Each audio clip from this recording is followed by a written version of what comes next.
तंत्र का अर्थ होता है कि तन जाड्यात जस्तु जह सह तंत्र परिकीर्तिता,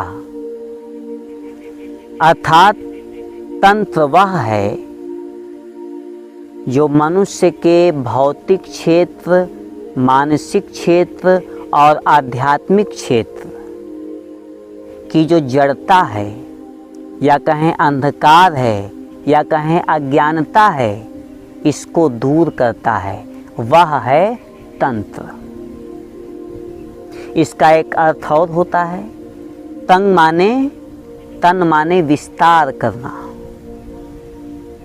जिस पद्धति के द्वारा मन का, आत्मा का विस्तार होता है, फैलाव होता है, विकास होता है, उस पद्धति का नाम है तंत्र।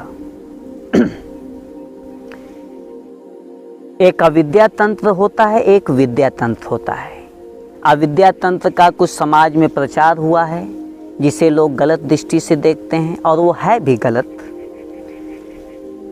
विद्या तंत्र का प्रचार नहीं हुआ, विद्या तंत्र के बारे में बहुत कम लोग जानते हैं। अविद्या तंत्र होता है,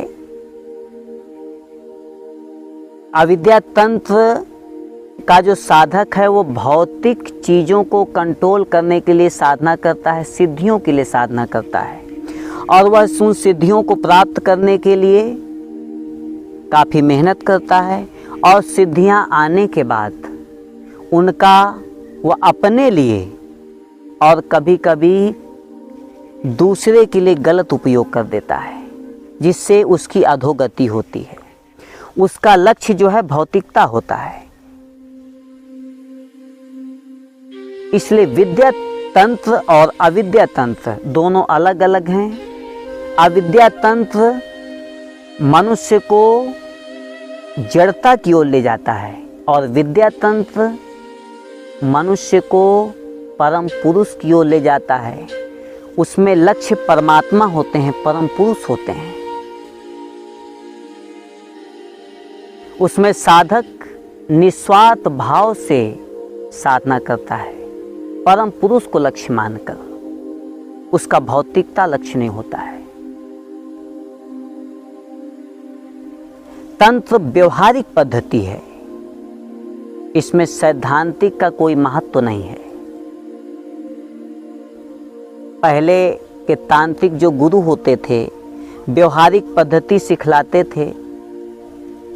सदाशिव भी इस पक्ष में नहीं थे कि तंत्र को पोथीबद्ध किया जाए, अर्थात लिखा जाए पोथियों में, क्योंकि तंत्र का व्यवहारिक पक्ष का मूल्य है। लेकिन अच्छे गुरुओं की और अच्छे शिष्यों के अभाव में तंत्र प्रायः विलुप्त होने की कगार में आ गया था। इसलिए उसकी रक्षा के लिए तंत्र को पोथीबद्ध करना पड़ा। आज पोथीबद्ध अवस्था में 64 तंत्र हम लोग पाते हैं। तंत्र के गुरु सदाशिव थे, और तंत्र की जो साधना है, विद्या तंत्र की जो साधना है, वह ही बहुत हायर लेवल की साधना है। उसी साधना से साधक बहुत तेजी से परम पुरुष की ओर चल सकता है, खुद को जान सकता है कि मैं कौन हूँ, कौन जन्मा, कौन जी रहा है, कौन मृत्यु में विदा होगा। यह तंत्र की व्यवहारिक पद्धति के माध्यम से ही जान सकता है।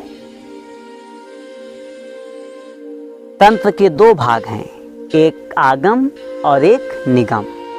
तंत्र का जो व्यवहारिक पक्ष है वो है आगम, और जो सैद्धांतिक पक्ष है उसे निगम कहा जाता है।